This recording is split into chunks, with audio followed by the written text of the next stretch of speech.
Now before we start to learn about different chart types, let us first look at different elements that constitute a chart. Here we have a chart displaying graph of profit margin and income. Income is plotted as vertical columns and the profit margin is plotted as line with square markers.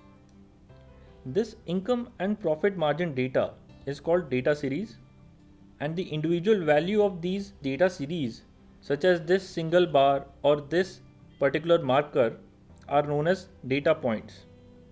So remember, a data series is a combination of several data points.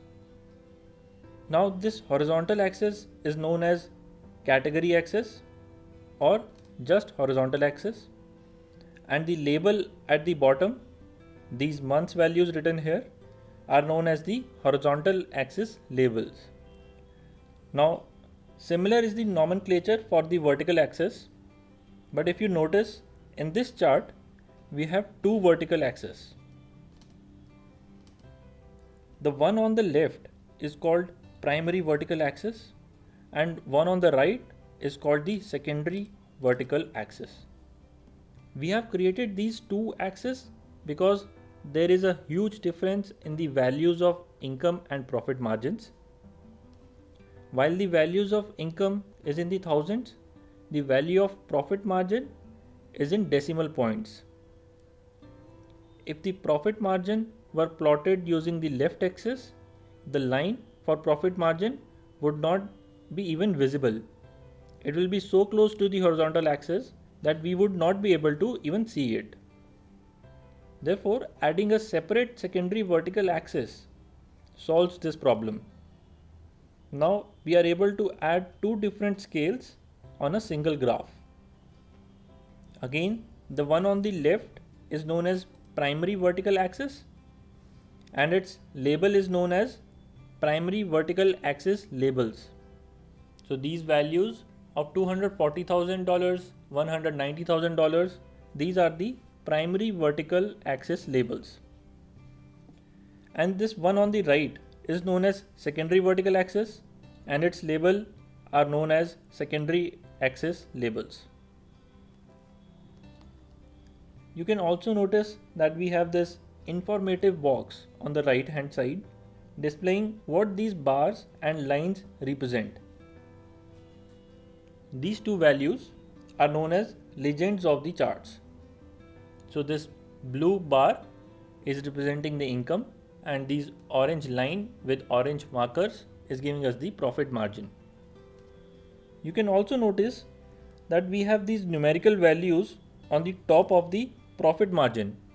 These values are known as data labels. We also have this chart title on the top containing the value income and profit. This chart also contains horizontal grid lines. Grid lines are basically the extension of the vertical axis scales, which makes it easier for the viewer to determine the magnitude of the data points. So for example, if I want to find out the value of income for the month of April, I can see that it is lying slightly above this $140,000 grid line mark. So I can approximate it to be around $150,000.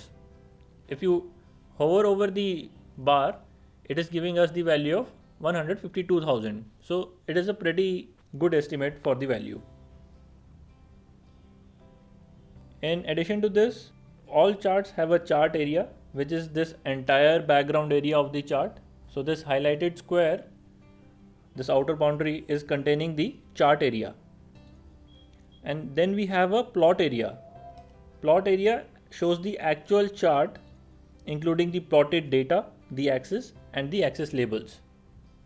So this small square inside the chart area is the plot area.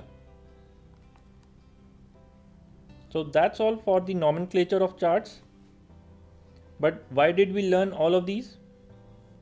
We learned all of this because Excel has independent formatting options for all of these elements, and it will be really helpful to divide any formatting task into manageable individual segments, and then we can format each of these individual elements separately. I know remembering them must be a difficult task, but everyone who is trying to master charts should know this nomenclature. In the coming videos of this course, you will be learning about how to format each and every individual element of the chart.